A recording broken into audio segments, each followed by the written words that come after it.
Cet homme, c'est Mamadou Gassama. Le 26 mai 2018, dans le 18e arrondissement de Paris, une foule se rassemble au pied d'un immeuble. Les cris fusent, les téléphones sont braqués vers le ciel. À 4 étages de hauteur, un enfant de 4 ans est suspendu à un balcon accroché par une main.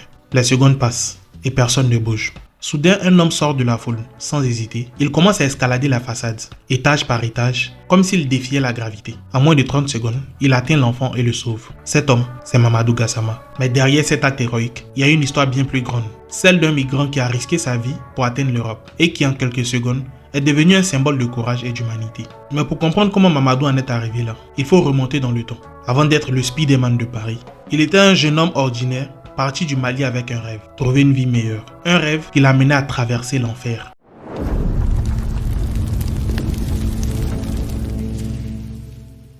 De son vrai nom, Mamadou Gassama, il a grandi à Yangin dans un village du Mali. Comme beaucoup de jeunes autour de lui, il rêvait d'une vie meilleure, loin de la pauvreté et de l'instabilité. En 2013, à seulement 21 ans, il décide de partir. Mais ce voyage, il ne savait pas encore, allait être bien plus dur que tout ce qu'il pouvait imaginer. 21 ans même est étonné. D'abord, il traverse le désert du Niger, un endroit dangereux où il fait une chaleur insupportable et où l'eau manque. En plus des passeurs sans scrupules. Beaucoup de gens meurent là-bas, mais Mamadou tient bon. Ensuite, il arrive en Libye. Là, c'est encore pire. Il est capturé et jeté en prison. Pendant des mois, il vit dans des conditions horribles. Il a faim, il est battu et il est forcé à travailler comme un esclave. Il nous frappait comme des animaux, dira-t-il plus tard. Mais Mamadou ne renonce pas. Après plusieurs tentatives, il réussit à s'échapper et à monter sur un bateau qui traverse la Méditerranée. Une traversée très risquée où beaucoup de gens perdent la vie. Mais Mamadou a une force en lui. Il refuse d'abandonner, peu importe ce qu'il traverse. En septembre 2017, il arrive enfin en France, sans papier, sans contact. Il vit dans l'ombre, travaillant ici et là pour survivre. Mais tout ça va changer ce jour de mai 2018, quand il se retrouve face à un enfant suspendu dans le vide. Un moment qui va tout changer pour lui. Ce jour-là, le 26 mai 2018, Mamadou se promène dans le 18e arrondissement de Paris. Soudain, il entend des cris. Il lève les yeux et voit un enfant de 4 ans suspendu sur un balcon, au 4e étage. L'enfant est accroché à une main et la foule en bas est en panique.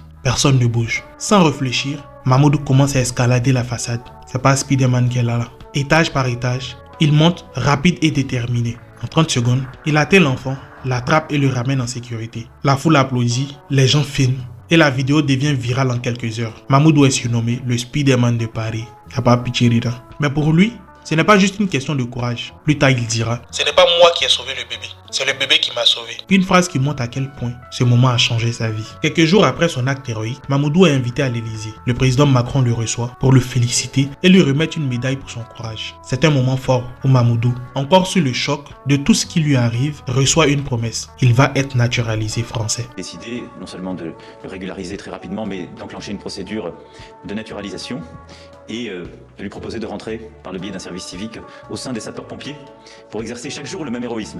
Quelques mois plus tard, en septembre 2018, c'est officiel. Mamadou devient citoyen français. Une procédure exceptionnelle car son acte de bravoure a touché toute la France. Mais pour lui, c'est plus qu'une reconnaissance, c'est une nouvelle chance. Une chance de réussir et de construire une vie loin des épreuves qu'il a traversées. Il intègre ensuite les sapeurs-pompiers de Paris en service civique. Un rêve pour lui qui veut aider les autres. Mais malheureusement, il ne peut pas continuer cette carrière. Il manque de diplôme et des problèmes de santé l'empêchent de poursuivre. Malgré tout, Mamadou ne baisse pas les bras. Aujourd'hui, Mamadou vit à Montreuil, une banlieue de Paris, avec sa femme et ses 2 enfants.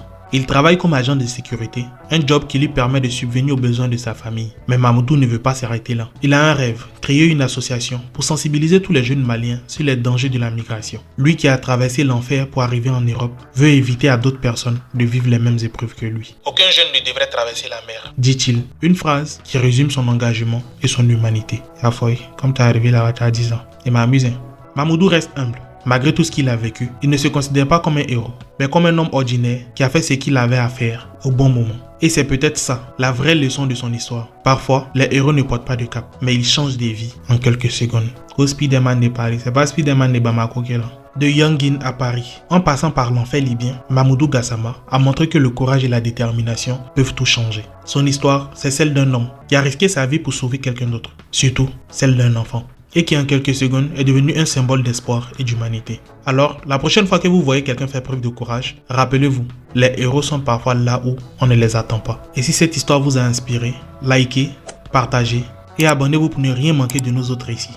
Au passage, vous pouvez visiter la chaîne On a des bons contenus aussi. Il n'y a pas à pitcher dedans. Maintenant, si vous avez d'autres personnes dont vous voulez entendre l'histoire, veuillez les mentionner en commentaire. Bisous. Moi-même, ma voix est sexy un peu. Peace. À Los Angeles. Et voilà, en escaladant la façade d'Annie, vous savez, le mois dernier, le voilà récompensé aux États-Unis lors d'une cérémonie, c'est les BET Awards, c'est ça. Hein. Voilà, cérémonie créée par la chaîne de télévision américaine BET pour récompenser les Afro-Américains qui se sont illustrés en principe dans divers domaines du divertissement, mais visiblement, Mamoudou Gassama était hors classe.